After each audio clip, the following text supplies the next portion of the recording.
Aku adalah seorang penyihir yang kata-katanya menjadi kenyataan. Cukup dengan satu kalimat, Tuhan berkata aku bisa terbang. Tanpa sayap pun, aku bisa langsung melayang ke udara. Cukup dengan mengucapkan sekali lagi, Tuhan berkata aku bisa menghilang. Aku pun bisa menghilang seketika. Tapi ketika aku berpindah ke dunia yang acuh tak acuh, dan merasuki tubuh Su Yingqi yang sudah mati kelaparan, aku langsung berkata, Tuhan berkata, butuh semangkuk nasi putih. Namun, detik berikutnya tidak ada reaksi sama sekali. Baru saat itu aku menyadari bahwa tubuh ini tidak memiliki kekuatan spiritual. Saat aku sedang memikirkan cara untuk keluar dari situasi ini, tiba-tiba terdengar suara benturan di pintu. Lemari dan meja benar-benar menghalangi pintu. Aku bahkan tidak bisa melihat melalui lubang intip, tapi orang itu terus mengetuk pintu. Dan itu membuatku yakin bahwa di luar pintu ada orang, bukan zombie. Saya berpegangan pada lemari dan berteriak, ada orang di sini. Di dalam, meskipun aku berteriak sekeras-kerasnya, suaranya tidak terlalu keras. Untungnya, orang-orang di luar tetap mendengarnya. Kemudian aku mendengar suara yang bersemangat. Dengan bantuan Pei Yan dan yang lainnya, akhirnya aku berhasil diselamatkan. Dan duduk di kursi belakang mobil SUV. Aku menatap Pei Yan yang duduk di kursi penumpang. Dia baru saja mencabut sebuah kristal biru muda dari tangannya. Aku mengangkat alis sedikit dan bertanya, apa yang ada di tanganmu? Mei Yan terdiam sejenak, lalu menjawab singkat, Jin He. Melihat aku sudah 3 bulan tidak keluar rumah, Pei Yan menjelaskan bahwa ini adalah sesuatu yang ada di otak zombie. Asalkan benda itu dikeluarkan, Jin Heo akan mati sepenuhnya. Ji Feng yang diam di sampingnya tak bisa menahan diri untuk menyela. Bagi kita para pengguna kekuatan super, juga berguna. Oh ya, apakah kamu seorang pengguna kekuatan gaib? Melalui ingatan pemilik tubuh ini, aku mengerti arti dari orang berkemampuan. Lalu aku mengangguk. Ya, apa maksudmu dengan aku adalah kamu? Ji Feng tampak sedikit terkejut. Aku berpikir sejenak lalu berkata, kurasa, aku bisa sedikit-sedikit. Ji Feng melirikku dari kaca spion. Dengan penuh perasaan, dia terdiam sejenak. Kamu pikir aku percaya? Aku tidak menghiraukannya. Aku hanya menatap Pei Yan. Bisakah sungai emas ini kuberikan padamu? Nanti aku akan mengembalikannya padamu. Pei Yan menyerahkan sungai emas itu. Aku juga mengingatkan, kita sebagai orang yang memiliki kemampuan, meskipun bisa menyerap energi dari sungai emas, tetapi sungai emas itu tercampur dengan beberapa virus.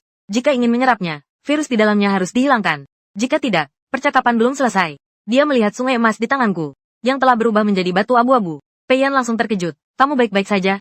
Baik-baik saja. Setelah menyerap energi spiritual, aku langsung pulih sedikit tenaga. Aku mengulurkan telapak tanganku untuk memastikannya. Saat merasa bingung, aku berkata pelan, Tuhan berkata, aku punya roti krim. Pei Yan mengerutkan kening. Aku pasti sudah gila. Aku sedang mempersiapkan monsun untuk berhenti. Detik berikutnya, tiba-tiba muncul roti krim di telapak tanganku. Mobil SUV itu mengerem mendadak. Tubuhku terlempar ke depan. Untungnya tanganku melindungi dahiku. Roti itu hancur karena aku meremasnya. Krimnya langsung tumpah. Aku menatap Ji Feng dengan tidak puas. Dia tersenyum dan berkata, Hai, adik. Dari mana roti ini? Kamu adalah pengguna kemampuan ruang. Aku tidak menghiraukannya. Menunduk dan melanjutkan makan roti. Pei Yanze sedang memikirkan kejadian tadi. Apakah kamu baru saja menyerap energi inti? Sudahkah diubah? Di dalam kotak inti itu, selain energi spiritual, memang masih banyak kotoran. Tapi soal transformasi, aku nggak ngerti. Pokoknya cukup menyerap energi spiritual saja. Ya, kamu mengonversinya begitu cepat. Bagaimana kamu bisa mengonversinya? Kenapa bisa secepat itu? Ini kan nggak perlu diubah. Bukan, cukup serap saja yang dibutuhkan. Aku menengadah ke arah Pei. Tiba-tiba mobil berhenti. Zombie-zombie di sekitar mulai mendekat. Pei tidak melanjutkan pertanyaannya. Ayo kita lanjutkan perjalanan dulu. Kita bicarakan nanti setelah sampai di tempat yang aman.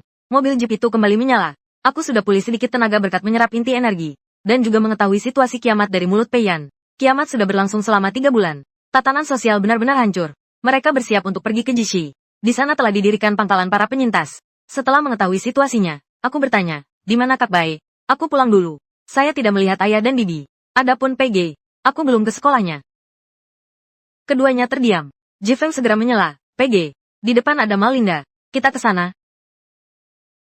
Ke sana saja biar Ziai melihat mereka. 2 mobil SUV berhenti. Aku diperingatkan untuk menunggu sampai mereka membersihkan zombie di sekitar sebelum turun. Tentu saja saya tidak akan turun. Aku tidak punya tenaga sekarang. Aku akan menjadi beban. Zombie di jalanan tidak terlalu banyak. Tunggu sampai mereka selesai membersihkannya. Aku melihat mereka mengeluarkan kotak emas dari otak zombie. Mata saya langsung terbelalak dan saya segera turun dari mobil. Belum sempat mendekat, aku melihat pria itu, yang bahkan di tengah kiamat, pria yang mengenakan kemeja putih. Itu mengangguk kepada Pei Yan. Sepertinya tidak ada bahaya di sekitar sini. Sedangkan di dalam mal agak jauh. Kita harus masuk untuk melihat-lihat. Pei Yan menggunakan handuk bersih untuk membersihkan kotak emas itu. Pinjamkan padaku. Dia melepaskan satu tangan dan melambai kepadaku. Kemudian memperkenalkan anggota kepada semua orang. Sen Zibai, kamu sudah pernah bertemu dengannya sebelumnya. Masih ingat? Zibai, ini adikku, Suyanti. Sen Zibai melirikku. Dia mengangguk pelan dan tidak berkata apa-apa lagi. Dia memang orang yang pendiam. Pei Yan juga tidak banyak bicara. Lalu memanggil 2 orang lainnya untuk diperkenalkan. Satu bernama Sunianan. Dia juga teman masa kecil Pei Yan. Yang satunya lagi bernama Su Qinse. Adalah tunangan Sunianan. Kemampuan supernatural Pei Yan adalah yang paling kuat. Dia adalah pengguna kekuatan elemen api. Sifatnya ceria dan sangat cerewet. Jifeng adalah pengguna kekuatan angin. Shen Zibai yang pendiam adalah pengguna kekuatan mental. Sun Yanan yang tampak lembut seperti air adalah pengguna kekuatan ruang. Sedangkan Su Qinse yang tampak bangga dan tidak mau menatap mata orang lain adalah pengguna kekuatan elemen air. Selain Pei Yan dan Shen Zibai yang merupakan pengguna kemampuan tingkat 2, para atlet masih berada di tingkat pelatihan pertama. Setelah mereka menghabisi gerombolan zombie di Sungai Emas, rombongan itu pun berjalan menuju dalam mall. Meskipun jaraknya masih sekitar 50 hingga 60 meter, tetapi melalui jendela kaca yang pecah, mereka masih bisa melihat zombie berjalan kaku. Yang perlu diperhatikan adalah, manusia juga bisa berubah menjadi zombie. Zombie juga berevolusi masuk ke dalam mall. Ternyata di dalam sudah berkumpul banyak zombie. Sekilas saja sudah terlihat puluhan. Namun, zombie di lantai ini, Haiyan dan kawan-kawan tidak khawatir. Zombie-zombie ini bergerak lambat. Jika dibersihkan perlahan, semuanya pasti bisa diselesaikan. Tujuan sebenarnya mereka adalah supermarket besar di lantai bawah tanah. Jika bukan karena Al-Qaeda yang mengirim orang ke sana, pasti tidak mungkin dibersihkan habis. Semua orang menatap Shen Zibai secara bersamaan. Yang terakhir itu sedikit memejamkan matanya. Kemudian kekuatan spiritualnya menyebar ke lantai 1. Tak lama kemudian, wajah Shen Zibai yang tampan dan gagah perlahan memucat. Keringat halus pun mulai bercucuran di dahinya. Baru saat itu dia membuka matanya. Raut wajahnya tampak serius. Aku hanya bisa berkata, banyak yang hilang. Sangat banyak. Tapi aku tidak bisa merasakan seberapa banyak. Tapi dengan kemampuan kita saat ini, dia berkata sambil menggelengkan kepala. Dia tidak melanjutkan kalimatnya. Bai Yan tidak terkejut mendengar jawaban itu. Sebenarnya, mereka sudah bersiap-siap sebelum datang. Jifeng menunjuk ke lantai 4. Aku ingat di lantai 4 ada area makanan dan jajanan. Mau naik ke sana untuk melihat-lihat? Mungkin tidak usah. Makanan di area kuliner itu. Sebagian besar bahan makanannya tidak tahan lama. Sun Yanan menolak usulan itu. Di dalam sana masih ada cukup banyak zombie. Kita bergerak diam-diam. Xie akan mencari pakaian di lantai 1. Kita tetap harus pergi ke tempat yang aman dan terpencil untuk membunuh zombie. Kumpulkan lebih banyak cincin emas untuk meningkatkan kemampuan. Kalau tidak, lain kali kalau ketemu tempat yang ada persediaan, kita harus meninggalkannya. Tidak ada yang menentang kata-kata Pei Yan. Lalu semua orang menjadi sunyi. Jauhi zombie sebisa mungkin. Berjalan tanpa suara sedikit pun. Jika melihat pakaian yang cocok, biarkan Sun Yanan yang memiliki kemampuan ruang menyimpannya ke dalam ruang. Setengah jam kemudian, setelah selesai mencari pakaian, mereka diam-diam keluar. Sedangkan aku sama sekali tidak masuk. Jifeng juga menunggu di luar. Bisa dibilang bertugas berjaga. Aku kembali duduk di dalam mobil. Aku menatap Bai Yeon yang sudah pindah ke kursi pengemudi. Kita pergi begitu saja. Tidak ada cara lain. Kami tidak cukup kuat. Kalau kamu memberiku lebih banyak kendi emas, mungkin aku bisa mengalahkan Ji, penumpang di kursi depan. Feng tersenyum sambil menoleh ke arah gadis kecil itu. Rencanamu terlalu jelas. Kalau mau kendi emas, bilang saja. Jangan pakai ini sebagai alasan. Kalian bisa berinvestasi padaku. Kemampuan ruangku sangat hebat. Kemampuan ruang. Monsun tidak peduli dan melambaikan tangan kepada Senge, yang juga memiliki kemampuan ruang. Aku tidak bicara lagi. Heian mengemudi dan melirikku dari kaca spion. Kamu menginginkan Jin He. Kamu harus berkontribusi untuk tim. Bertahan hidup di akhir zaman. Orang yang tidak berguna tidak akan bisa bertahan hidup. Paham investasi atau tidak? Aku memeluk lenganku sambil menemani Yan dan yang memegang setir. Tangan yang lain mengeluarkan beberapa kotak emas dari saku celana, dan melemparkannya ke belakang. Aku menangkapnya dengan tepat. Orang yang tidak berharga tidak bisa bertahan hidup. Tapi kamu punya latar belakang. Aku tersenyum. Kakak tiri Bai Yan ini memang tidak buruk. Padahal kita punya ayah dan ibu yang sama. Tapi dia malah datang menemuiku lebih dulu. Sayangnya, dia terlambat. Bola itu sudah lama hilang. Aku menggenggam kotak emas itu. Dalam sekejap, kotak emas itu terserap seluruhnya. Musim angin hanya menonton dari samping. Langsung mengumpat. Meskipun menontonnya lagi, tetap terasa tidak masuk akal. Dia menatap adik perempuanku dengan ekspresi yang rumit. Kamu hebat sekali. Aku meliriknya tanpa berkata apa-apa. Setelah menyerap beberapa kotak emas, tenagaku pulih cukup banyak. Sesuai petunjuk Shen Zibai. Saat hari mulai gelap, rombongan itu tiba di sebuah kawasan perumahan. Villa yang akan dijadikan tempat tinggal sementara. Terlihat sudah lama kosong. Banyak barang di dalam rumah yang berantakan. Lantai juga tertutup lapisan debu tebal. Semua orang memeriksa villa itu. Setelah memastikan tidak ada bahaya, Pei Yan menyuruh semua orang mencari kamar masing-masing. Kamar harus dibersihkan sendiri. Nona Su, tolong siapkan air. Saya malas naik ke lantai 2. Saya mencari kamar dengan kamar mandi dalam di lantai 1. Lalu saya menggunakan kekuatan gaib. Tuhan berkata ini adalah kamar yang bersih dan rapi. Detik berikutnya, kamar itu tampak seperti baru. Seolah-olah baru saja dibersihkan secara menyeluruh. Pei Yan datang sambil membawa spray. Melihat kamarku, aku terkejut sejenak. Kenapa kamarmu begitu bersih? Bukankah aku sudah bilang aku bisa sedikit-sedikit, termasuk kemampuan membersihkan kamar? Ternyata aku memang masih kurang berpengalaman. Kalau begitu, adik, kamar kakak, tolong urus ya. Sebagai balasan atas bantuanmu tadi siang, kamar yang dipilih oleh Bai Yeon, itu adalah sebuah kamar kecil di lantai 1. Aku meliriknya sebentar lalu melantunkan mantra.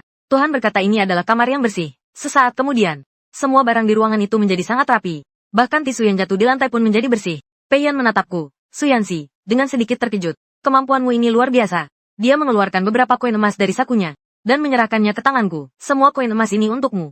Nanti setelah makan, aku akan membunuh beberapa zombie. Aku melihat Jin He. Matanya langsung berbinar. meniru apa yang pernah dilihat oleh pemilik tubuh aslinya. Gadis dalam video pendek itu sengaja bersikap manja sebentar. Terima kasih, Kak. Bicaralah dengan sopan. Sedang berbicara, tiba-tiba terdengar ketukan di pintu. Semua orang berjalan ke ruang tamu. Pandangan mereka tertuju pada Shen Zibai. Terlihat dia menutup matanya dengan lembut. Beberapa saat kemudian, dia membuka matanya kembali dan perlahan-lahan berbicara. Kedua pria dan kedua wanita itu tidak merasakan bahaya. Mendengar kata-kata Shen Zibai, Jifeng menatap Pei Yan dan bertanya, Lei, apakah kita harus membuka pintunya? Buka saja. Jifeng berjalan ke sana dan membuka pintu. Di luar pintu, memang seperti yang dikatakan Shen Zibai. Ada dua pria dan dua wanita yang berdiri. Mereka terlihat masih muda. Mata mereka masih memancarkan kejernihan yang polos. Melihat Jifeng membuka pintu, wajah mereka langsung menunjukkan rasa terkejut dan gembira. Aku melihat dua mobil SUV di luar pintu. Lalu saya menduga pasti ada orang di sini. Ternyata benar ada. Aku menutup pintu kembali. Jifeng kembali ke sisi Pei Yan. Raut wajahnya seolah-olah sedang mengamati kalian. Siapa kalian ini? Apa yang kalian inginkan di sini? Halo, kami adalah mahasiswa dari Universitas Teknik di sekitar sini. Sejak kiamat tiba, kami terus berjuang bertahan hidup di kampus. Menunggu pertolongan. Ya, baru beberapa waktu lalu kami berhasil melarikan diri dari kampus. Selama itu, saya juga bertemu dengan beberapa orang yang memiliki kemampuan terbang. Aku jadi tahu keadaan dunia pasca kiamat. Iya, selama perjalanan kita, selain bertemu beberapa penyihir terbang, kita tidak bertemu satupun manusia lainnya. Kalau bukan karena para pengguna kekuatan ini, kami semua curiga. Apakah dunia ini hanya tersisa kita saja? Yan Weiwei mengangkat alisnya. Kalian dari Universitas Sains dan Teknologi. Kalau begitu, apakah kalian kenal PG? Pai Ge, aku kenal dia. Dia kan tokoh terkenal di kampus kita. Tapi dia mungkin gak kenal aku. Kami berbincang sebentar lagi. Setelah saling mengetahui nama masing-masing, kami pun mulai saling mengenal. Setelah mengetahui bahwa kami akan menuju pangkalan batu raksasa, Zhuo Qingfeng dan kawan-kawan pun meminta untuk ikut bersama kami. Aku adalah Musi, seorang pengguna kemampuan ganda elemen kayu dan kecepatan. Wei Liang adalah pengguna kemampuan ruang. Si Lei adalah pengguna kemampuan sistem kekuatan. Kami punya persediaan. Tidak akan membebani kalian. Kami hanya berharap bisa sampai ke Jishi bersama-sama. Saling membantu sebisa mungkin. Pei Yan sedikit mengerutkan kening. Sepertinya dia tidak ingin membawa mereka. Zhuo Qingfeng segera menyebutkan nilai mereka. Melihat Zhuo Qingfeng dan ketiga temannya memiliki kemampuan khusus, dan tidak akan menghabiskan persediaan mereka, Pei Yan pun setuju untuk pergi bersama ke pangkalan catatan. Setelah saling mengenal, Shen Liansheng mengeluarkan beras dan telur dari ruang penyimpanannya. Malam ini kita makan nasi goreng telur saja. Sambil berkata begitu, dia menatapku. Aku dengar kamu adalah blogger kuliner. Kamu yang masak. Aku tidak bisa memasak. Shen Liansheng menatapku dengan curiga. Aku menambahkan, aku hanya bertugas makan dan memberi ulasan. Sun Yanan tampak sedikit pasrah. Siap-siap memasak sendiri. Di sana, Xia Qian-Qian yang sedang makan nasi instan mendekat. Aku bisa memasak. Aku bantu ya. Sun Yanan terlihat sedikit malu. Aku lumayan jago masak. Anggap saja ini sebagai ucapan terima kasih karena kalian bersedia mengajak kami. Sun Yanan tidak bisa lagi menolaknya. Terima kasih banyak. Xia Qian-Qian langsung mengambil beras dari tangan Sun Yanan. Setelah merendam beras, dia meletakkannya di atas kompor sederhana dan mulai mengukus nasi. Setelah matang, tunggu nasi matang dulu baru ditumis. Terima kasih, tidak perlu. Mata Xia Qian-Qian bersinar. Menatap Sun Yanan dengan tatapan tajam. Tidak tahu namamu. Sun Yanan. Xia Qian-Qian baru saja hendak melanjutkan pembicaraannya. Su Qinse yang berada di sampingnya tak bisa menahan diri untuk tidak berbicara. Nian, kemarilah sebentar. Aku ingin bicara denganmu. Kemudian dia menatap Nona Xia Qian-Qian dengan rasa bersalah. Maaf, Nian dari rumahku tidak bisa memasak. Maaf sudah merepotkan Anda. Sun Yanan sedikit mengerutkan kening mendengar kata-kata itu. Xia Qian-Qian menggelengkan kepalanya. Sambil mengedipkan mata, dia bertanya, apakah Kak Linsi dan Kak Nian pacaran? Iya, kami pasangan yang sudah bertunangan. Loh, kalian terlihat sangat mesra. Setelah Xia Qian-Qian mengatakan kalimat itu, dia berjalan ke meja makan dan duduk, dan melanjutkan makan. Matanya sedikit tertunduk sehingga orang tidak bisa menebak apa yang dipikirkannya. Masakan Xia Qian-Qian memang enak. Satu porsi nasi goreng telur, membuat wajah Pei Yan dan rombongannya tersenyum puas. Setelah makan, semua orang mengeluarkan peta, dan merencanakan beberapa rute menuju markas catatan. Rute pasti masih tergantung situasi. Mereka harus segera meninggalkan tempat ini. Meskipun bencana di sini tidak separah di kota-kota lain, tetapi bencana banjir juga terjadi. Hanya saja saat ini belum terlalu parah. Namun, bencana alam adalah hal yang tidak bisa diprediksi. Jadi, lebih aman jika kita pergi lebih awal. Setelah mengatur petugas jaga, saya mengambil pakaian bersih dari Sun Yanan, masuk ke kamar mandi untuk mandi. Tengah malam, dalam keadaan setengah sadar, tiba-tiba saya mendengar teriakan. Aku membuka mata. Kurang tidur membuatku gelisah. Dengan rambut acak-acakan, aku membuka pintu kamar. Hanya ada satu lilin yang menyala di ruang tamu. Beberapa orang sudah terbangun. Ada apa ini? Baru saja bertanya. Terdengar suara yang aneh. Suara apa ini? Shen Zibai bergegas turun dari lantai 2. Suaranya tergesa-gesa. Ini berbahaya. Aku hanya merasakan ada banyak zombie. Dan zombie-zombie ini sepertinya sedang melarikan diri. Begitu dia selesai bicara, langit bergemuruh dengan keras. Kilatan petir seolah-olah merobek langit. Butiran hujan sebesar kepalan tangan langsung turun. Semua zombie berlari ketakutan. Jifeng bertanya dengan cemas kepada Kak Pei. Lalu apa yang harus kita lakukan sekarang? Kita juga pergi. Rapikan barang-barangmu. Yang lain segera pergi. Hujan deras turun dengan deras. Dalam sekejap, genangan air menggenangi tanah. Shen Zibai duduk di baris belakang.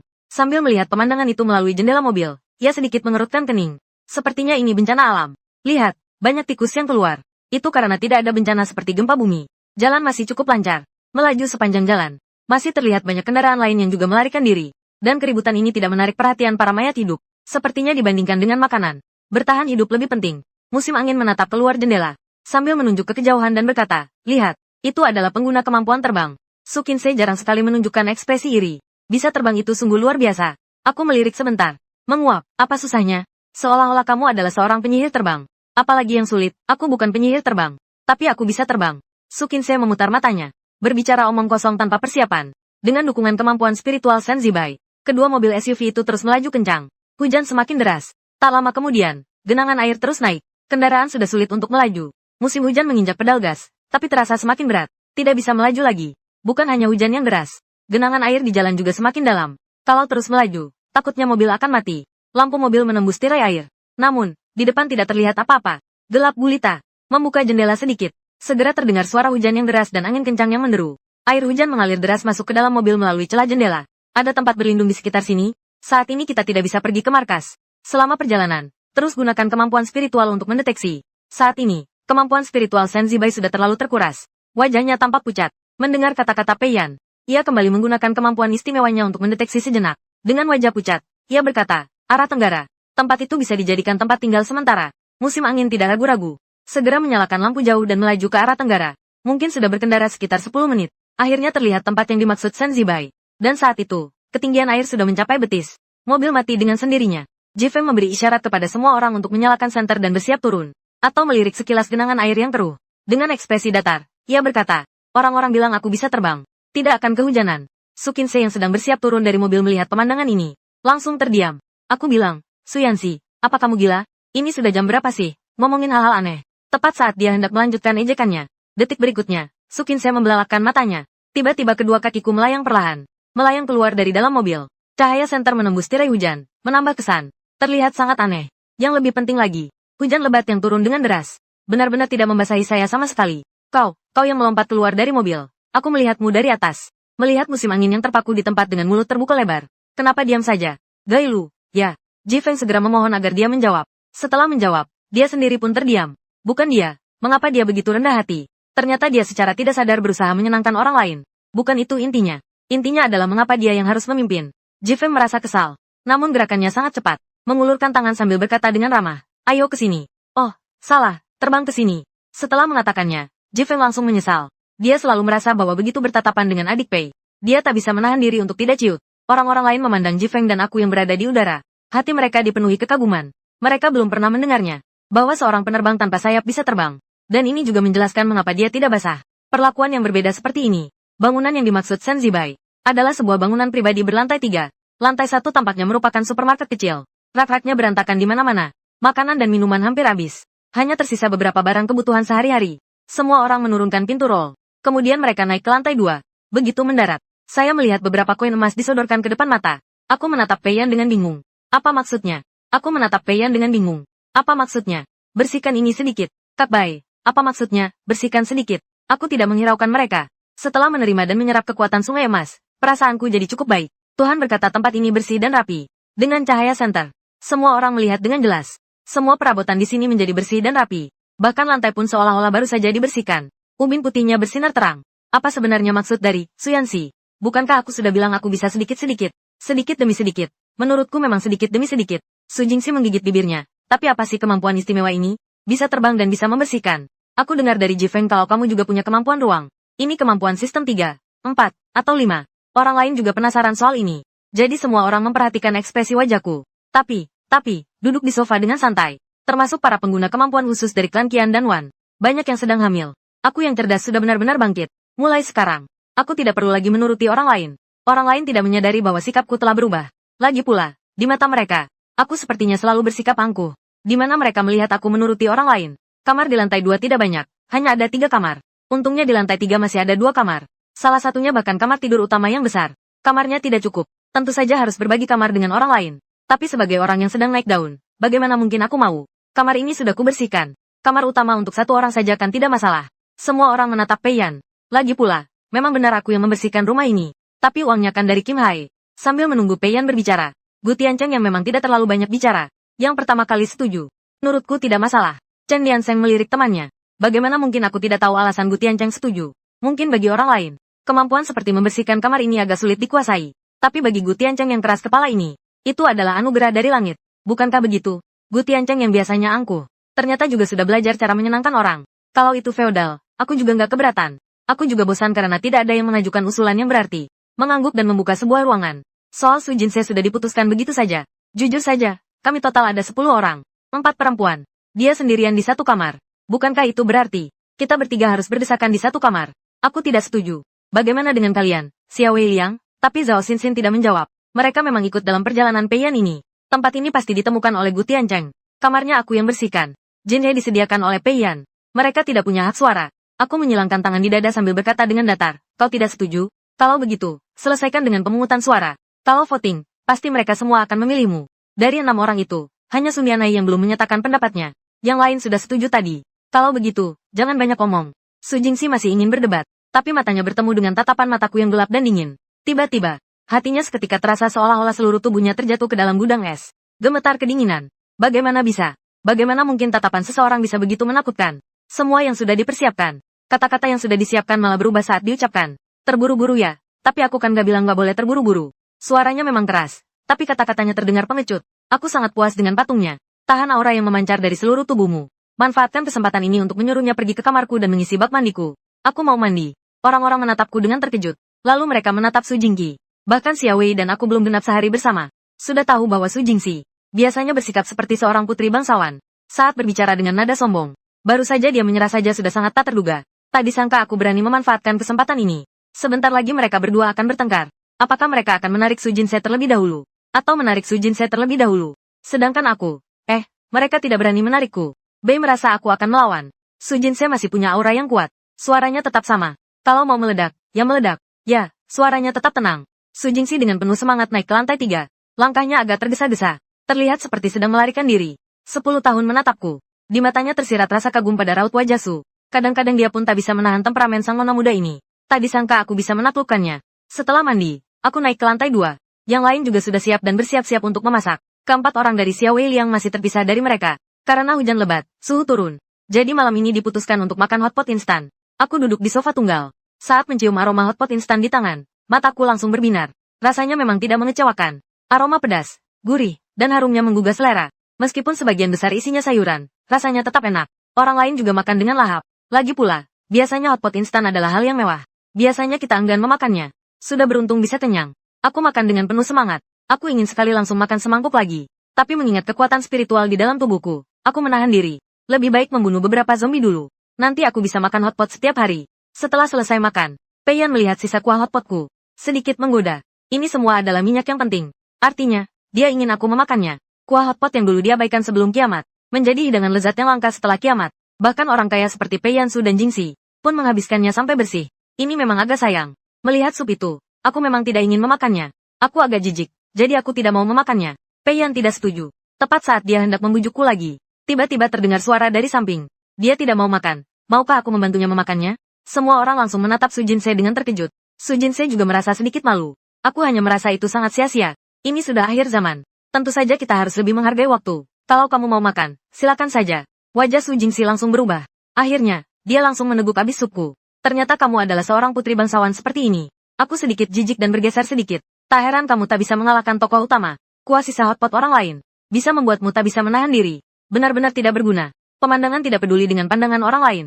Setelah diabaikan, dia hampir selalu kelaparan. Perutnya sama sekali tidak ada lemak. Setiap hari dia kelaparan sampai tidak bisa tidur. Terutama setelah menggunakan kemampuan supernatural. Energinya habis lebih cepat. Ada apa dengan kuah hotpot yang sudah dimakan? Kalau saja zombie bisa dimakan. Kalau benar-benar kelaparan, zombie pun. Mending mati kelaparan. Setelah makan malam, semua orang jadi bersemangat. Membahas apa yang harus dilakukan selanjutnya. Semua orang langsung menatap Gu Tiancheng. Lagi pula, dia memiliki kemampuan spiritual. Bahkan jika itu hanya berdasarkan insting, tetap bisa diandalkan. Gu Tiancheng tidak lagi menggunakan kemampuannya. Kemampuan supernaturalnya hari ini sudah habis. Sekarang seluruh tubuhnya lemas dan kepalanya pusing. Dia baru bisa pulih kembali pada malam hari. Menemani Yan Chan menyambut perubahan arah. Ayo kita ke arah Dongcheng dulu. Di sana seharusnya tidak ada bencana banjir. Lagi pula, ke kota timur. Tidak akan mengganggu perjalanan kita ke basis upacara. Ke kota timur bisa. Jifeng bisa memberikan pendapatnya terlebih dahulu. Tapi bagaimana caranya pergi ke sana adalah masalahnya. Mobil kita pasti tidak bisa jalan. Kalau kita menunggu air surut, kita tidak tahu sampai kapan harus menunggu. Nanti persediaan kita juga bakal habis. Pei Yan sedikit mendesak. Kalau begitu, beberapa hari ini kita fokus mencari perahu karet saja. Kita tetap harus segera meninggalkan divisi H. Bencana banjir seringkali disertai berbagai bakteri dan virus. Xiao Weiliang mendengarkan percakapan mereka. Tidak bisa menahan diri untuk menyela dengan suara pelan. Dia belum selesai berbicara. Di sana, aku berbicara hampir bersamaan tapi dengan suara yang lebih keras. Langsung mengalahkan suaranya. Apa-apaan ini kayak-kayak. Kalau kalian kasih lebih banyak sperma, aku bisa bikin. Gu Tianchen menatapku dengan tatapan tertekan. Kekuatanmu bisa menciptakan perahu penyelamat dari udara kosong. Aku bersandar di sofa sambil memeluk dada. Dengan tatapan datar, apa urusanmu? Jangan keluarkan kotak emas itu. Kalau ada perahu penyelamat, tentu saja harus diambil. Mereka tidak boleh terjebak di sini. Bahkan jika Star River hilang, kita masih bisa membunuh zombie. Kalau nyawa hilang, itu benar-benar hilang. 9 orang lainnya berunding sebentar. Mereka berjumlah 10 orang. Jika perahu penyelamat berukuran standar, dan 5 orang masih bisa muat, tapi agar lebih lega. Semua orang setuju agar tidak terlalu sesak. Setelah itu, semua orang setuju. Menghitung kotak emas yang dibawa, Pei Yan menetapkan 5 kotak emas per orang. Untuk ditukar dengan 3 perahu penyelamat. Saya langsung menyetujuinya. Setelah menyerap 45 kotak emas dengan cepat, aku duduk di sofa tanpa bergerak, hanya menggerakkan bibir. Tuhan berkata ada 3 perahu penyelamat di hadapanku. Ada yang melihat. Tiba-tiba, setelah gelombang energi melintas di ruang tamu. Benar saja, tiba-tiba muncul 3 perahu penyelamat. Xiao Weiliang menatapku dengan terkejut. Jika bukan perahu penyelamat yang disimpan di ruang dimensi, apa ini disebut kemampuan? Bisa mengucapkan mantra. Xiao Weiliang menatap orang yang berbicara. Lalu kulihat Jifeng dengan bersemangat mendekatiku dan berjongkok di sampingku. Adik, ini tidak benar. Kak Ling, aku menemukan kemampuan istimewamu. Ungkapan, kata-kata yang mengandung inti hukum, sangat tepat untuk menggambarkannya. Apa yang kau katakan, itulah yang terjadi. Kalau begitu, apakah makanan favoritku juga bisa muncul? Aku mau daging babi rebus dan nasi. Cukup. Orang-orang lain tidak tahan melihat sikap Jifeng yang seperti antek itu. Di dalam hati, ada sedikit rasa iri. Siapa yang tidak mau makan nasi dengan daging babi rebus? Aku sedikit mengangkat alis. Tidak disangka. Ternyata di saku orang-orang ini masih ada begitu banyak kotak emas. Sayangnya, mereka terlalu akrab. Jadi agak sulit untuk merampasnya. Aku mengambil kotak emas itu. Bisa tanpa bintang, bisa disatukan. Saya tidak menyimpannya.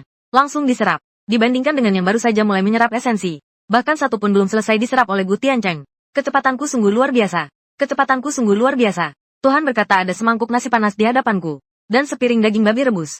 Detik berikutnya di hadapanku. Meja teh di depanku memang muncul nasi dan daging babi rebus. Dan masih mengepul. Aroma daging babi rebus menyengat hidung. Suara menelan ludah terdengar sangat jelas. Musim angin yang sudah tak sabar menyantap nasi. Merasakan tatapan serigala dari sekelompok orang. Diam-diam menuangkan nasi ke piring. Lalu mencari sudut untuk makan dengan cepat. Lemak dan gula dalam daging berpadu sempurna. Menciptakan rasa manis dan asin yang berpadu. Membuat Jifeng memejamkan mata karena nikmatnya. Inilah hidup. Mulai hari ini. Ada dia. Tak ada kehilangan. Tak ada kehilangan. Ada dia. Selain kehilangan. Kematian. Dan dia. Hidup. Orang lain mencium aroma daging. Perut yang baru saja kenyang tiba-tiba merasa lapar. Namun, memikirkan kondisi kesuburannya. Dia akhirnya mengurungkan niatnya. Daripada mengisi perut. Lebih baik meningkatkan kemampuan supernaturalku. Lebih penting bertahan hidup dan menjadi kuat di dunia kiamat ini. Nanti kalau sudah kuat, apa masih takut kehabisan persediaan? Demikianlah pertimbangannya. Semua orang menatap Jifeng. Tetap menahan pikiran di dalam hatinya. Pei Yan menatapku dengan tatapan yang agak rumit. Yang terakhir merasakan tatapannya. Langsung menyatakan sikap. Anggap saja ini untung bagiku. Kakak juga jangan harap bisa dapat gratis. Kalau mau makan, harus kerja keras. Pei Yan merasa sedikit pasrah. Dia sebenarnya tidak terlalu lapar. Kamu benar-benar bisa mewujudkan apa yang kamu katakan. Apa yang kamu katakan, itu yang terjadi. Bisa dibilang begitu. Aku melihat lengan dan kakiku yang kurus. Aku berpikir aku harus merawat diriku dengan baik selama beberapa waktu ke depan. Tinggi badan 163 cm, tapi berat badannya hanya 80 jin. Sangat kurus hingga hanya tersisa kulit dan tulang. Wajahnya, aku melihatnya sekali saja dan tidak ingin melihatnya lagi. Su Jinsei yang sedang berjongkok di sampingku sambil menghabiskan kuah hotpot. Wen Yan langsung terkejut. Kata-katanya langsung menjadi kenyataan. Bukankah itu berarti kamu ingin mengatakan mode berakhir? Maka mode itu bisa berakhir. Secara teori memang begitu. Suningan menanyakan lebih lanjut. Tapi perlu energi yang cukup. Aku menunjuk ke arah Jifeng yang sedang makan di sudut. Seperti makanannya. Jika dia ingin kenyang, hidangan lengkap Han. Jelas jumlah sungai emas yang dimilikinya tidak cukup. Jujin merasa sedikit putus asa dan menundukkan kepalanya. Itu sebenarnya tidak mungkin. Justru energi yang bisa mengakhiri kiamat. Untuk itu, kita harus mengumpulkan semua roh zombie. Dan menguasainya. Tidak perlu sejauh itu. Blackmo menatapku dengan tatapan yang agak tajam. Meskipun mengakhiri kiamat tampaknya tidak mungkin. Namun, kapasitas untuk memproduksi vaksin seharusnya masih memadai. Pernyataan ini membuka wawasan bagi semua orang.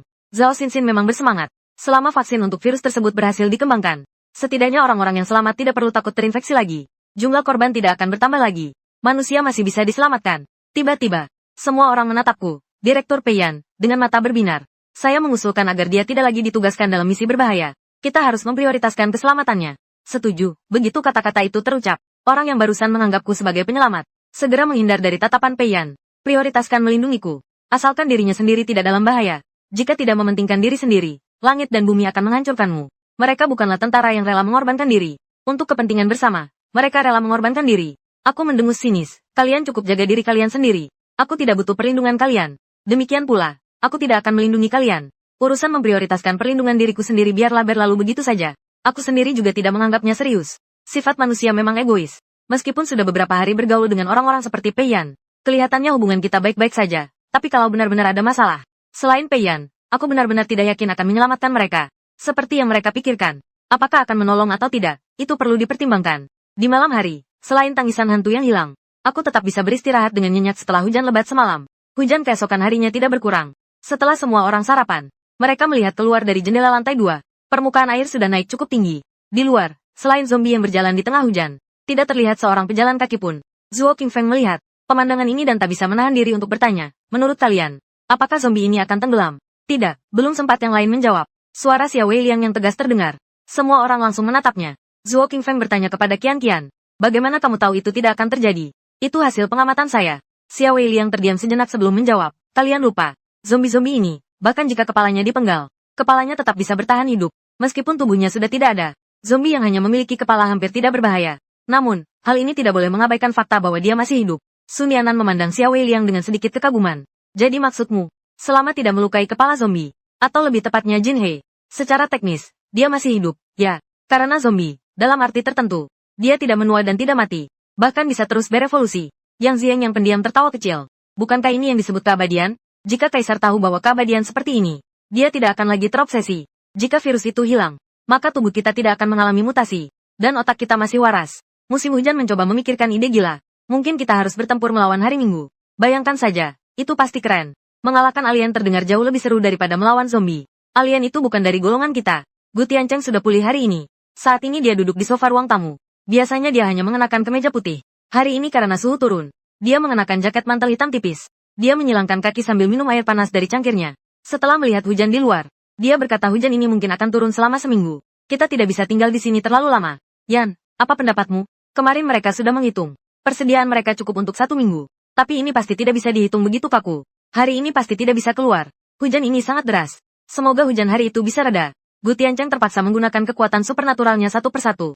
Merasakan firasat perjalanan beberapa hari ini. Akhirnya, kita bisa berangkat lusa. Tapi sepertinya akan ada rintangan. Setelah itu, dia tidak akan bisa merasakannya lagi. Lagi pula, kemampuan istimewanya hanya level 2. Konon, level 3 adalah titik balik bagi kemampuan super. Dibandingkan dengan kemampuan tingkat 1 dan 2, belum ada perubahan yang signifikan. Sepertinya kita harus segera naik ke level 3. Kalau kita ikut Yan Yichui, berarti kita berangkat lusa. Tidak ada yang keberatan, kan? Tentu saja tidak ada yang keberatan. Hujan deras di luar. Kita pergi mencari persediaan. Ayo, Yan, lebih baik pakai saja. Zhou Jifeng dan Suningan pergi ke lantai 1 untuk melihat-lihat. Tadi malam sudah terlalu larut. Lantai 1 ini adalah toko kecil. Di dinding masih tergantung beberapa barang. Mereka harus melihat apakah ada barang yang bisa digunakan.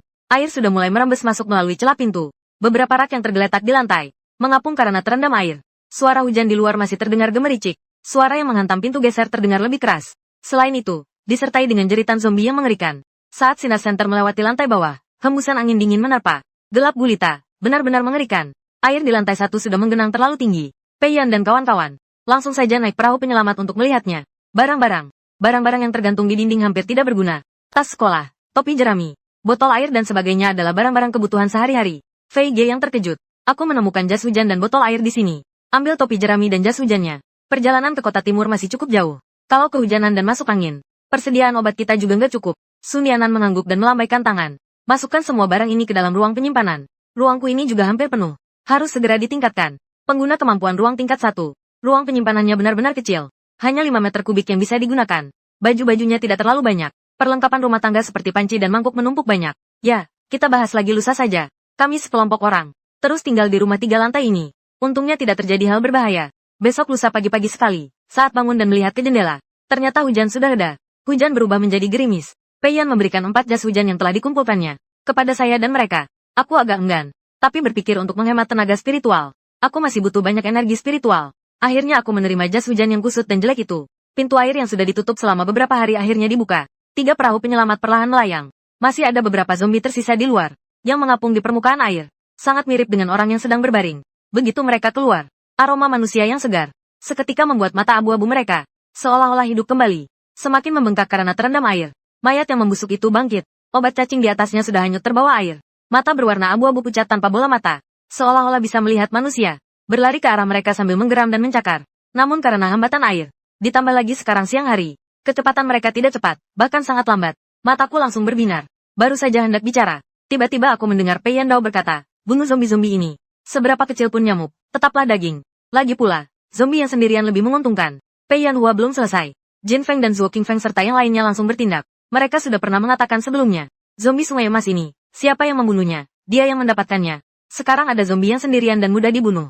Tentu saja mereka tidak akan membiarkannya lolos. 6 zombie belum mendekat. Satu persatu kepalanya dihancurkan oleh kekuatan super. Mimi memegang 2 kotak emas. Berpikir dalam hati bahwa sebentar lagi dia akan bertemu zombie. Pasti harus membunuh lebih banyak. Jadi nasi dan daging babi rebus pun terjamin. Hei, aku belum pernah seantusias ini sebelumnya.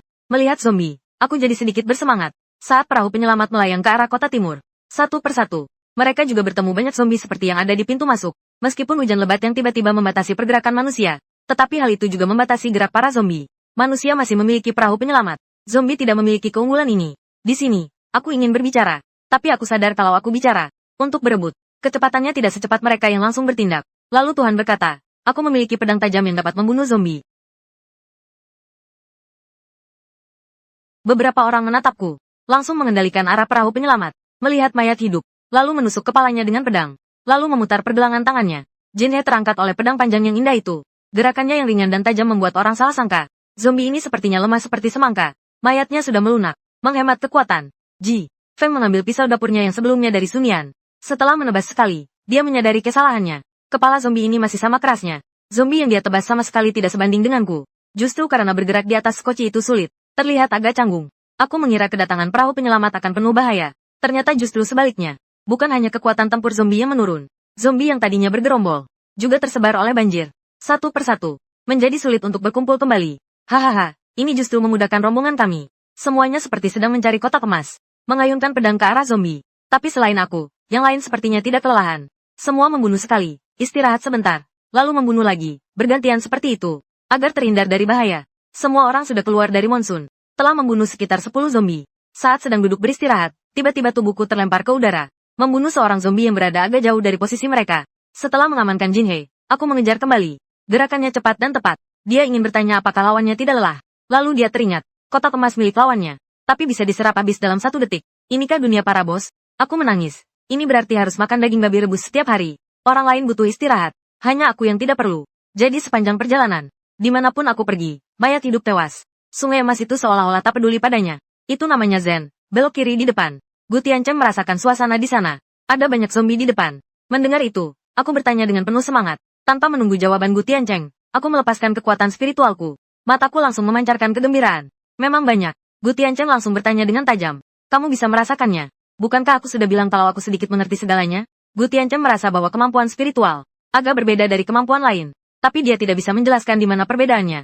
Aku tidak menunggu mereka bicara. Langsung saja aku mengungkapkan tujuanku. Aku ingin pergi ke sana. Tanpa menghiraukan desakan Tiancheng, aku tidak menentang. Itu adalah jalan menuju rumah sakit.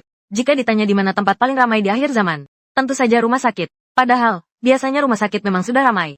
Sebelum kiamat, karena wabah flu, jumlah orang yang datang ke rumah sakit semakin banyak. Sistem kesehatan di banyak tempat bahkan sempat kolaps. Jadi, begitu kiamat tiba, semua orang yang terjebak di rumah sakit, pada dasarnya saat wabah virus melanda, masih berada di rumah sakit. Pada dasarnya tidak ada yang bisa lolos. Semua berubah menjadi zombie. Lalu apa? Aku tahu kemampuanmu hebat. Kamu juga cepat menyerap energi spiritual. Tapi dimensi lain, pengendara Gu Tiancheng tidak tahu berapa banyak zombie di rumah sakit. Tapi hanya dengan membayangkannya saja, dia sudah merinding. Apalagi jalan-jalan di sekitar rumah sakit. Zombie di sana pasti juga tidak sedikit. Kemungkinan besar, sebelum sampai di rumah sakit, sudah dibunuh oleh zombie lain. Dan Pei Yan bertanya dari samping, dan apa? Dan aku punya firasat, bahwa ada bahaya di rumah sakit. Bukan hanya karena banyaknya zombie. Pasti ada hal lain yang lebih berbahaya. Hanya saja apa tepatnya? Aku tidak bisa merasakannya. Di wajah Gu Tiancheng yang biasanya tenang, tampak sedikit serius dan tegang saat ini. Instingnya memberitahunya bahwa tempat itu berbahaya. Setidaknya dengan kemampuan mereka saat ini, pasti akan mati jika pergi ke sana. Aku tidak langsung menjawab. Tubuhku terasa melayang-layang. Kalau kalian tidak pergi, maka aku akan pergi sendiri. Jarang sekali menemukan peningkatan yang sebagus ini. Mesin yang bisa meningkatkan. Tentu saja aku tidak akan melewatkannya. Tanpa kekuatan, tak bisa bergerak sedikit pun. Rasa lemah dan tak berdaya seperti saat baru tiba beberapa hari yang lalu.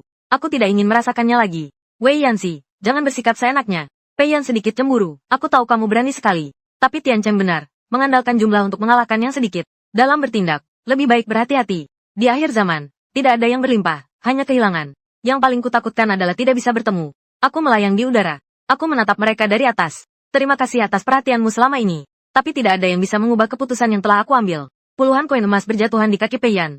Ini sebagai ucapan terima kasih. Padahal gadis itu begitu kurus. Namun saat ini seolah-olah semua orang merasakan kepercayaan diriku yang kuat. Serta senyuman tipis itu. Seperti tatapan dewa kepada manusia biasa. Bukan penghinaan, bukan ejekan. Seperti orang awam yang melihat bunga, rumput, dan pohon tanpa perasaan apa-apa. Hanya sekilas melintas begitu saja. Su Yanxi dan Pei Yan masih ingin menasihati saya. Namun aku malah berbalik membelakangi mereka. Aku melambaikan tangan ke belakang. Dengan nada santai, kita pasti akan bertemu lagi. Punggungnya semakin menjauh. Ji Feng mulai cemas. Bukankah itu Kak Pei? Dan dia benar-benar pergi begitu saja. Kita tidak mengejarnya. Nasi dan daging babi rebusku baru dimakan sekali. Tentu saja Pei Yan ingin mengejarnya. Tapi mereka adalah satu tim. Lalu dia menatap yang lain. Bagaimana pendapat kalian? King Feng melirik ke arah Xiao Wei Liang. Setelah memahami maksudnya, ia duduk di pos penyelamatan dan berkata, kita tidak akan pergi. Dia memiliki kemampuan terbang. Kita tidak punya. Jangan bicara atas nama Gu Tiancheng. Selain zombie, ada bahaya lain. Tentu saja, Zhou King Feng masih ada yang belum diucapkan. Jika mereka benar-benar pergi, gadis itu belum tentu akan berterima kasih. Sepasang mata hitam itu benar-benar terlalu dingin. Dia selalu merasa tersinggung. Seolah-olah di mataku dia seperti sapi, kuda, rumput, atau pedang. Jadi, jika mereka berada dalam bahaya, aku belum tentu akan menolong mereka. Su Jing, yang buta warna, bertanya kepada Hege, bagaimana dengan kita? Meskipun dia selalu kutekan, tapi entah kenapa Su Jingxi tidak membenciku. Sebenarnya, di dalam hatinya, dia adalah orang yang sangat tangguh. Sebelum kiamat, Sun Yanan unggul dalam segala hal. Di antara sekelompok anak orang kaya, dia termasuk yang terbaik. Setelah kiamat, dia pun terbangun dengan kemampuan ruang yang langka. Dia yang memang sudah menyukai Sun Yanan. Perasaannya semakin dalam setelah kiamat. Dia selalu mengira dirinya cukup menyukai Sun Yanan. Tapi sekarang dia menyadari bahwa dia lebih menyukai aku. Karena di hatinya aku lebih baik daripada Sun Yanan. Pei Yan tidak langsung mengambil keputusan, melainkan bertanya kepada orang lain, bagaimana pendapat kalian? Meskipun dia sangat ingin pergi, tapi ini bukan keputusan yang bisa dia ambil sendiri. Teman-temannya mendorongnya untuk menjadi kapten tim. Tentu saja dia harus mempertimbangkan keselamatan semua orang. Kalau tidak, dia tidak akan bisa memaafkan dirinya sendiri jika terjadi sesuatu. Sambil menatap Wei Liang dan rombongan Pei Yan dengan tegang. Tentu saja dia tidak ingin orang-orang ini pergi. Jika mereka pergi, mitra yang baru saja mereka temukan. Mitra yang baru saja mereka temukan, yang memiliki kekuatan besar. Apalagi Sun Yan masih di sini dan merasa. Ji Feng duduk di perahu penyelamat. Diam-diam mengangkat pandangannya untuk melihat orang lain. Ya, tentu saja dia ingin pergi. Itu kan daging babi rebus dengan nasi. Siapa yang bisa menolaknya? Siapa yang bisa? Tapi akal sehatnya bilang, ini menyangkut nyawa semua orang. Tidak boleh mengambil keputusan dengan sembarangan. Hal ini membuat Ji Feng terjebak dalam dilema. Tidak bisa mengambil keputusan apapun. Apapun keputusan yang kalian ambil. Saya setuju. Musim angin yang sulit memilih. Lebih baik tidak memilih sama sekali. Dan melemparkan masalah itu kepada orang lain. Sun Yanan dan Mei Ji Feng begitu bingung. Langsung saja katakan bahwa aku tidak setuju. Tiancheng, bagaimana denganmu, Gu Tiancheng? Dia sedikit terpesona olehnya di dalam hatinya. Sebenarnya ada satu hal yang sangat aneh, yang selama ini belum pernah diungkapkan. Yaitu, kemampuan spiritualnya sepertinya tidak berguna bagiku. Dia sekarang sudah menjadi pengguna kemampuan tingkat 2. Selain bisa merasakan ketenangan dalam jangkauan tertentu, dia juga bisa merasakan, serta suka dan tidak suka manusia. Misalnya, saat Xiao Wei Liang dan rombongannya datang tadi, dia bisa merasakan bahwa kelompok ini tidak terlalu mengancamnya. Dan mereka tidak datang dengan niat jahat, tapi dia sama sekali tidak merasakannya. Seperti genangan air yang mati, atau seperti udara yang seolah-olah tidak ada sama sekali. Seolah-olah saat ini dia hanya merasakan, jika mereka pergi ke rumah sakit, hasilnya adalah nyaris tewas. Padahal jelas ada variabel aku, tapi seolah-olah aku tidak ada. Tidak bisa menghitung variabel ini. Aku juga tidak setuju, karena tidak bisa dihitung. Maka itu tidak terkendali. Tidak ada yang tahu kemana arahnya pada akhirnya. Mei Yan kembali menatap Su Jinse. Su Jinse menggigit bibirnya, lalu menundukkan kepalanya dengan lesu. Aku menyerah untuk memilih. Keputusannya untuk menyerah membuat yang lain terkejut. Mereka mengira, dia akan dengan tegas menolak dan datang menemuiku. Dan mendekati. Mereka semua mengira Su Jingxi pasti membenciku.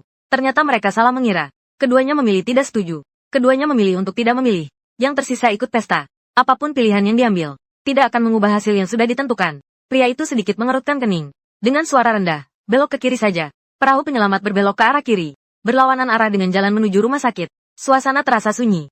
Ji Feng, yang kurang peka, bertanya kepada GP, kamu baik-baik saja? Orang lain sudah menyerah. Itu karena aku tidak ada hubungannya dengan mereka. Tapi PG adalah kakakku. Meski tidak ada ikatan darah. Tapi setelah bertahun-tahun bersama, Bahkan seekor anjing pun bisa merasa terikat. Apalagi dia adalah manusia. Tiba-tiba semua orang diam. Begitu melihat zombie, mereka diam-diam membunuh zombie itu. Suasana hati yang tadinya baik sepertinya sudah hilang. Aku di sisi lain tidak tahu. Bisa pergi. Dan membuat suasana hati Peiyan dan yang lainnya menjadi suram. Saat ini suasana hatiku cukup baik. Jalan ini adalah jalan utama menuju rumah sakit. Banyak mobil. Karena hujan lebat, permukaan air naik. Semua mobil ini sekarang terendam air. Banyak mobil yang masih berisi zombie. Zombie tingkat 1 tidak memiliki kecerdasan sama sekali. Bahkan jika terkunci di dalam, mereka tidak akan bisa membuka pintu. Mendeteksi adanya jejak manusia. Hanya akan terus-menerus menggunakan kekuatan kasar untuk menabrak pintu. Berusaha mendobrak pintu. Terbang dengan mudah di atasnya. Tidak ada satu mobil pun yang dilewatkan.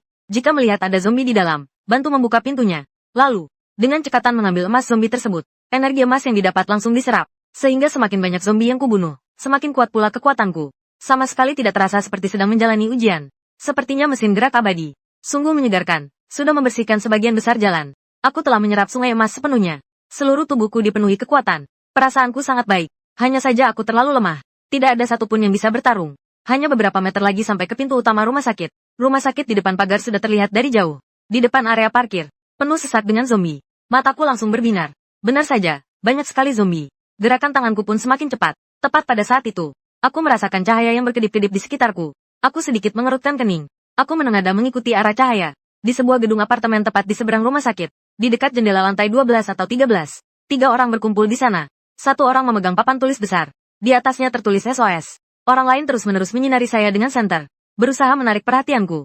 Yang lain lagi dengan sekuat tenaga melambaikan tangan kepadaku. Menyelamatkan atau tidak, itu bukanlah masalah. Baimo melirik orang-orang di lantai atas. Lalu tidak menghiraukan mereka lagi. Dan melanjutkan membersihkan zombie di beberapa mobil yang tersisa. 3 orang di lantai atas melihat saya melirik ke arah mereka. Seolah-olah tidak melihat apa-apa. Tiba-tiba marah. Sialan, pergi saja. Pria parubaya yang memegang senter itu marah besar. Menunjukkan gigi kuning besarnya. Dia pasti baru saja melihat kita. Tapi dia berpura-pura tidak melihat. Jelas dia tidak mau menyelamatkan kita. Sambil memegang papan tulis. Seorang wanita yang tampak sangat lelah meletakkan papan tulis. Cheno melirik pria parubaya itu. Lao Wang. Dia tidak akan menyelamatkan kita. Lalu bagaimana? Pria parubaya itu menatap dengan penuh amarah. Dia mengangkat tangannya dan menamparkan wajahnya. Apa yang bisa kita lakukan? Dia tidak menyelamatkan kita. Kalau begitu, dia juga tidak mau pergi. Yang satunya lagi juga seorang wanita. Hanya saja dia terlihat jauh lebih muda daripada wanita yang tampak lesu itu. Sepertinya baru berusia awal 20-an. Kakak, apa yang kamu inginkan? Seorang pria parubaya dipanggil. Kakak, dengan nada manja. Suasana hatinya jadi jauh lebih baik. Lalu memeluk wanita itu ke dalam pelukannya. Berikan ponselnya. Dari jalan utama ke jalan 8-1, mayat hidup datang dari arah dalam. Benar-benar mengira dirinya hebat. Aku akan tunjukkan padanya apa itu pukulan keras dari dunia. Wanita muda itu melirik pria itu dengan tatapan menggoda. Lalu dia masuk ke dalam rumah untuk mengambil ponselnya. Setelah itu ke kamar tidur. Perangkat elektronik ini pada dasarnya tidak berguna. Hanya bisa digunakan untuk mengisi waktu luang. 3 bulan. Perangkat elektronik sekaya apapun pun akan kehabisan daya. Tapi siapa yang bisa menyalahkan keadaan di akhir zaman ini? Baterai milik sendiri habis. Tapi kan masih ada milik orang lain. Wanita muda itu menyerahkan ponselnya. Sambil menyalakannya. Kak, ponsel ini masih ada sekitar 10 bar baterai. Sepertinya cukup. Tidak akan terbuang sia-sia. Kamu memang pintar. Pria parubaya itu melirik wanita itu. Menunjukkan senyuman mesum. Nanti aku akan mengisi ulang energimu. Kita turun ke lantai bawah. Wanita muda itu tersenyum malu-malu. Dia menyerahkan ponselnya kepada pria parubaya. Pria itu menerimanya dan membuka aplikasi musik. Setelah mengatur volume ke maksimal. Memutar lagu yang sangat seru. Lalu melemparkannya ke arahku yang sedang membersihkan zombie di bawah. Volume ponsel disetel ke maksimal. Di tempat ini hanya terdengar sedikit suara hujan. Di lapangan terbuka di antara suara hujan. Terasa sangat mencolok. Zombie level 1 sangat sensitif terhadap suara. Ada beberapa yang berada agak jauh dariku dan belum merasakan kehadiranku. Zombie-zombie itu sekarang mendengar suara. Dan berlari kencang ke arahku. Tapi begitu mendengar suara, mereka berlari kencang ke arahku. Ponsel itu jatuh di sampingku. Saat melihat pemandangan ini, langsung mengayunkan pisau ke arah zombie terakhir di dalam mobil. Aku kembali mengangkat pandangan ke gedung di seberang. Pria itu sepertinya menunggu reaksiku. Saat aku menoleh, dia tersenyum dengan nada menantang. Seolah-olah takut aku tidak melihatnya dengan jelas. Dia bahkan dengan baik hati mengacungkan jari tengah kepadaku. Melihat itu, aku tersenyum tipis. Aku benar-benar sudah lama tidak melihat orang bodoh yang berani menggangguku. Alasan pria parubaya itu begitu menantangku. Selain karena aku justru membiarkan orang mati tanpa menolong. Juga karena dia telah membangkitkan kemampuan sistem kekuatan. Tentu saja, yang lebih penting lagi adalah karena di bawah gedung mereka. Di sana ada zombie tingkat 2. Lokasi pastinya tidak diketahui oleh pria itu. Seiring dia membersihkan lantai demi lantai dari lantai 33 hingga lantai 12. Dia semakin takut untuk membersihkan lantai di bawahnya. Wanita ini jelas memiliki kekuatan gaib. Dan kekuatannya sangat kuat. Jika aku datang mencarinya untuk membalas dendam, maka terlepas dari apakah aku bisa membunuhnya, aku akan bertemu zombie level 2 itu. Mereka akan saling membunuh. Sungguh sangat memuaskan. Tepat saat pria parubaya itu merasa bangga, Merasa bangga. Detik berikutnya, senyum pria itu menghilang dari wajahnya. Aku berdiri di udara. Zombie dari segala penjuru karena suara musik tadi sedang berlari sekuat tenaga ke arahku. Aku tidak bergerak, hanya terbang sedikit lebih tinggi. Setelah memastikan bahwa pada ketinggian ini zombie tidak bisa menjangkau saya, aku melihat ke arah sana dan menarik tanganku. Pria parubaya yang masih menonton tiba-tiba terkejut. Sambil menyeringai, dia berkata, bahwa pria di depanku ini ke hadapanku. Detik berikutnya, pria parubaya itu menatap dengan mata penuh ketakutan. Dia hanya merasa ada kekuatan yang terus mengendalikannya, membuatnya terjatuh ke arah jendela. Dia terkejut. Tanpa sadar ia memegang wanita di sampingnya. Tetapi ternyata gaya tariknya sangat kuat. Dia dan wanita itu muntah bersamaan. Wanita yang kelelahan itu terkejut melihat pemandangan itu. Segera ia memegang wanita muda itu dengan satu tangan. Satu tangan memegang pintu lemari di samping. Tetapi tetap tidak berhasil. Melihat tubuhnya tak terkendali, wanita muda itu ingin melepaskan diri dari cengkeraman Wang. Tapi bagaimana dia bisa melepaskan diri dari kekuatan yang memiliki daya tarik? Wanita yang tampak lelah justru dengan mudah melepaskan tangan wanita muda itu. Melihat keduanya terjatuh ke tengah jalan, hatinya tak bisa menahan sedikit rasa puas. Lagi pula, pria itu tetap tinggal. Bagi dia, pria itu hanya akan dipukul atau dimarahi. Lagi pula, kali berikutnya, seharusnya giliran dia yang jadi makanan zombie. Dalam hidup ini, dia bisa melihat orang yang tidur di sampingnya meninggal lebih dulu darinya. Wanita yang kelelahan itu tak bisa menahan senyum. Setelah kiamat, mata yang suram seperti air mati. Saat ini seolah-olah ada cahaya. Membuka mata lebar-lebar melihat bagaimana orang itu mati. Apa yang sedang terjadi? Apa yang terjadi? Pria itu tidak pernah membayangkan bahwa ada kekuatan gaib yang bisa mengendalikan orang begitu saja. Dia bahkan tidak bisa membayangkannya. Itulah mengapa dia begitu berani menantangku. Dia tahu pasti bahwa lawannya tidak bisa berbuat apa-apa padanya. Di tengah teriakan pria itu, tubuhnya perlahan jatuh ke sampingku. Belum sempat dia bergerak, aku mengangkat satu kaki dan menendang pria itu. Sekarang pria itu dan wanita yang dia pegang rata-rata terjun ke dalam air dengan cepat. Itu bisa dibilang keberuntungan. Keduanya langsung jatuh ke atas sebuah mobil yang mengapung di air. Terdengar suara, langsung menarik perhatian para zombie yang baru saja tertarik oleh ponsel. Zombie yang ingin mencengkeram dan menggigitku. Pria itu tak sempat bicara. Segera berdiri, mengeluarkan pisau baja yang dibawanya. Langsung membunuh zombie pertama yang mendekat. Aku berdiri di tempat yang tinggi. Sambil tersenyum, aku melihat pria itu membunuh zombie. Begitu dia selesai membunuh zombie, pedang emas itu langsung terbang ke tanganku. Jelas niatnya adalah sebelum pria itu mati, menguras sisa nilainya. Pria itu telah membangkitkan kemampuan sistem kekuatan. Setelah kiamat, berhasil menembus dari lantai 33 hingga lantai 12 memang agak. Kemampuan, setidaknya kemampuan alaminya. Tingkat kemampuannya sudah naik ke level 2. Menghadapi semakin banyak zombie, dia pada akhirnya akan mengerti. Adapun wanita di sampingnya, belum sempat zombie itu menggigit pria itu. Dia langsung menendang wanita itu ke arah yang jauh. Dia melakukan itu bukan untuk menyelamatkan wanita itu, melainkan untuk mengalihkan perhatian beberapa zombie. Tindakan ini berhasil saat wanita itu terlempar. Segera beberapa zombie merasakan gerakan itu dan menyerbu ke arahnya. Wanita malang itu hanya sempat menjerit sekali, lalu langsung dimangsa dan digigit hingga tewas oleh 5 atau 6 zombie. Darah merah segar mengalir ke dalam air kotor. Bau darah yang menyengat membuat semua zombie di tempat itu berteriak kegirangan. Satu persatu menjadi gila. Beberapa zombie menerjang pria itu. Tangan pria itu yang memegang pisau baja gemetar. Sambil membunuh zombie, dia menangis terseduh-seduh. Maafkan aku, leluhur. Maaf, aku salah. Tolong, maafkan aku. Anggap saja aku seperti kentut. Aku menyarungkan pedangku. Tangan di dada. Aku tidak punya anak durhaka sepertimu. Tolong selamatkan aku. Asal kau membiarkanku pergi, aku bersedia melakukan apa saja untukmu. Tolonglah. Aku tidak bisa menggambar, seiring dengan kelelahan pria itu. Ditambah lagi melihat mayat hidup yang tak terhitung jumlahnya. Dia marah karena malu. Kau sialan. Belum selesai bicara, sebuah kilatan cahaya melintas. Pria itu membelalakkan matanya dan baru saja terjatuh ke dalam air. Tubuhnya terlempar ke belakang. Tubuhnya terjatuh ke belakang pandangan terakhir sebelum mati. Dia melihat banyak zombie menyerbu ke arahnya. Satu mayat saja tidak cukup untuk memuaskan para zombie. Justru membuat mereka terus menggerogoti. Hasrat mereka akan daging manusia semakin kuat. Tapi aku terbang tinggi. Seberapapun mereka melompat-lompat di bawah sana, mereka takkan bisa menyentuhku sedikit pun. Justru aku bahkan tak perlu menyentuh panah dengan jari. Langsung menggerakkannya dengan kekuatan spiritual. Pedang tajam itu melesat bola-bali di antara gerombolan zombie. Mayat-mayat zombie berjatuhan. Seperti meledakkan perlengkapan. Belum ada satu mayat zombie pun yang jatuh. Ada aliran emas yang terbang ke arahku. Aku juga tidak menyimpan sungai emas. Pada dasarnya, begitu sampai di tangan, langsung terserap. Sepertinya keributan di sini terlalu besar. Segera menarik perhatian zombie lainnya. Terutama suara yang nyaring dan berbeda. Suara gadis tradisional itu langsung terdengar di telingaku. Aku sedikit berbalik, dan melihat di bawah gedung di seberang sana. Tiba-tiba muncul seorang zombie. Padahal dia jelas-jelas tidak bisa terbang. Tapi lompatannya mencapai 3 meter. Tidak hanya melompat tinggi, tapi juga jauh. Zombie ini laki-laki. Wajahnya terlihat menyeringai. Setengah wajahnya telah dimakan. Di sana, daging busuk terus tumbuh. Tak bergerak di antara daging busuk dan mata pucat. Mulut tebal itu mengeluarkan dengusan rendah. Bergoyang dengan hanya satu lengan yang tersisa. Dengan wajah yang meringis, ia menerjang ke arahku dengan cepat. Aku dengan cepat menggeser pedang kembali ke tanganku. Aku hendak melangkah maju. Tiba-tiba muncul hembusan angin kencang di hadapanku. Tercampur dalam udara. Aku segera menghindar ke samping.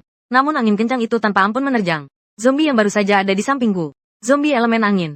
Mataku langsung terbelalak. Zombie ini jelas berbeda dari zombie biasa. Kalau begitu, Jinhua pasti juga berbeda. Zombie ini sepertinya punya kemampuan intuitif terhadap sikap meremehkan saya. Tiba-tiba angin kencang berputar-putar di sekitar kami. Setiap hembusan angin tak terlihat, membentuk di udara sesuatu yang sedikit terlihat. Angin yang nyata, yang kuat dan cepat, dan arahnya pun dapat dikendalikan. Saat aku melintas di depan angin, Feudal langsung mengejar. Aku pun tidak lagi menemani kucing zombie itu berburu tikus. Dalam sekejap aku melesat ke samping zombie. Gerakan zombie sangat cepat, segera memanfaatkan sayap angin untuk menghindar. Tapi gerakannya lebih cepat dari saya. Tangan terangkat, pisau tajam, sebuah batu biru. Sungai emas itu kutusuk dengan ujung panahku. Aku merasakan energi di dalam sungai emas itu. Benar saja, energinya sekitar 10 kali lipat lebih besar daripada sebelumnya. Dengan perasaan yang cukup baik, aku melihat mayat zombie itu dimakan. Dimakan oleh zombie-zombie lainnya. Jika kamu berani menggangguku, kamu sudah menantang nasib. Setelah bertarung sebentar, meskipun tidak lelah, tapi perutku sudah keroncongan. Aku baru saja mau mengemas barang. Tiba-tiba cahaya yang familiar itu kembali berkilau. Aku mengangkat pandanganku lagi, dan melihat, wanita kurus yang tersisa sedang memegang papan tulis. Tulisan di papan tulis itu bukan lagi SOS, melainkan sungai jin yang mengalir di banyak kota kabupaten di sini. Jelas sekali, wanita itu tahu aku bukanlah orang yang berjiwa suci. Moral tidak berguna bagi saya, jadi dia hanya bisa mengutamakan keuntungan. Dia baru saja melihatnya dengan jelas. Atau bisa dibilang, para pengguna kekuatan itu sangat menyukai sungai emas. Aku melirik wanita itu, dan bertanya, apakah masakanmu enak? Padahal mereka berdua jelas-jelas berjauhan. Namun wanita yang tampak lesu itu merasa, seolah-olah pertanyaan itu diucapkan tepat di telingaku. Wanita itu tak peduli dengan kekuatan gaibku. Segera mengangguk, enak, enak. Ayahku dulu adalah seorang koki. Mataku langsung berbinar. Saat ini, semua pengguna kemampuan terbang paling tinggi hanya level 2. Hanya bisa terbang sejauh 5 atau 6 meter. Aku langsung terbang ke lantai 12 tempat wanita itu berada. Melihat saya melanggar hukum Newton, langsung melayang di udara. Wanita itu merasa hatinya sangat terguncang. Namun dia tidak menunjukkannya di wajahnya. Sebaliknya, dia bersikap sangat ramah kepada Tuan. Apakah Anda perlu saya bantu masuk? Tidak perlu. Saya langsung terbang masuk lewat jendela. Saat mendarat di dalam ruangan, aku melihat-lihat rumah ini sebentar. Ternyata cukup bersih. Sepertinya dia menyadari keraguanku. Wanita itu langsung menjelaskan bahwa kami mengabaikannya. Kami pindah dari lantai 33 ke bawah. Jadi rumahnya masih cukup bersih. Biasanya saya juga membereskannya. Ya, nama saya Liu Guixiang. Panggil saja saya Liu. Saya duduk di sebuah bangku kayu yang bersih. Siapa hubungan Anda dengan kedua orang tadi? Liu Guixiang ragu-ragu sejenak. Atau mengatakan bahwa pria itu adalah suamiku. Kami tadinya tinggal di lantai atas. Setelah kiamat, dia terbangun. Kekuatan kadal itu bisa sampai ke wanita lain. Seorang mahasiswi di lantai 20. Hanya dia yang tersisa di keluarganya yang tidak terinfeksi virus. Dia merendahkan diri di bawah suamiku demi bertahan hidup. Kalau begitu, kalau aku membunuh suamimu, kamu tidak akan membenciku. Untuk apa aku membenci orang dewasa? Aku malah berharap dia mati. Mata Liu Guixiang dipenuhi kebencian yang mendalam. Warisan besar keluargaku telah dirampas olehnya. Keluarga Liu 14 adalah hasil kerja keras seumur hidup ayahku. Reputasinya selalu baik. Tapi setelah dia meninggal, saya terlalu tidak mampu. Tidak mampu mengelola. Hanya bisa memasak. Langkah demi langkah diambil alih olehnya. Baiklah, aku akan memotong pembicaraannya. Tentang cinta dan dendam antara Liu Xiuping dan suaminya. Aku tidak tertarik. Tentu saja, soal hal-hal yang dia katakan. Apa yang terjadi selanjutnya? Cukup tebak sedikit saja sudah tahu. Maksudmu Jinhei? Di dalam kamar. Aku akan mengambilkannya untukmu. Liu Xiuping bergegas masuk ke dalam kamar. Sebentar lagi aku akan mengeluarkan sebuah kotak kertas kecil. Kotak emas di dalamnya memang cukup banyak. Begitu dilihat, ada ratusan. Semua ini sudah selesai. Dia memiliki kekuatan gaib. Tapi dia tidak tahu bagaimana kotak emas ini menyerapnya. Jadi dia terus menyimpannya. Baru bulan lalu dia mengetahuinya. Jadi, dia menyerap kotak emas itu setiap hari. Untuk meningkatkan kekuatannya. Menurutnya, dia adalah pengguna kekuatan kadal tingkat 2. Namun, aku mengambil segenggam kotak emas dari dalam peti. Lalu mulai menyerapnya. Tapi apa maksudnya? Tapi, bahkan jika dia seorang pengguna kekuatan tingkat 2, dia tidak berani turun. Karena dia bilang ada aura yang sangat berbahaya di bawah sana. Setidaknya ada satu zombie tingkat 2 atau bahkan tingkat 3. Jadi kami sudah beberapa hari ini terjebak di lantai 12. Kami tidak berani turun ke bawah. Liu Xiuping benar-benar takut pada Wang Cheng. Dia takut padanya dari lubuk hatinya. Jadi demi menyelamatkan nyawanya, dia terpaksa menelan pil pahit. Sekarang binatang buas seperti itu sudah mati. Dia hanya bisa berkata bahwa Tuhan memang adil. Mungkin ada zombie level 3. Aku langsung mengerahkan kekuatan spiritualku untuk mendeteksi ke bawah. Akhirnya kecewa. Memang ada zombie level 2. Tidak ada zombie level 3. Tapi zombie level 2 juga oke. Lebih baik daripada zombie biasa. Aku juga tidak terburu-buru untuk membunuh zombie itu. Di bawah tatapan terkejut Liu Guixiang. Setiap 2 menit, semua Jinghei itu sudah terserap habis. Di sini, Liu Guixiang sudah tidak punya persediaan apa-apa lagi. Hanya tersisa beberapa biskuit yang kemasannya sudah terbuka. Aku melihat remah-remah itu dengan jijik. Apa saja masakan yang bisa Anda buat seumur hidup? Tuan, keluarga Liu kami bisa memasak hidangan dari 14 aliran masakan besar. Namun, yang menjadi andalan kami adalah masakan rumahan. Masakan yang paling terkenal adalah ikan dengan acar kubis. Masakan laut juga kami masak dengan baik. Lagi pula, ini adalah kota pesisir. Karena banyak seafood, banyak wisatawan yang datang. Jadi, ayahku pun mempelajari beberapa cara memasak hidangan laut. Akhirnya mendapat pujian dari para pengunjung.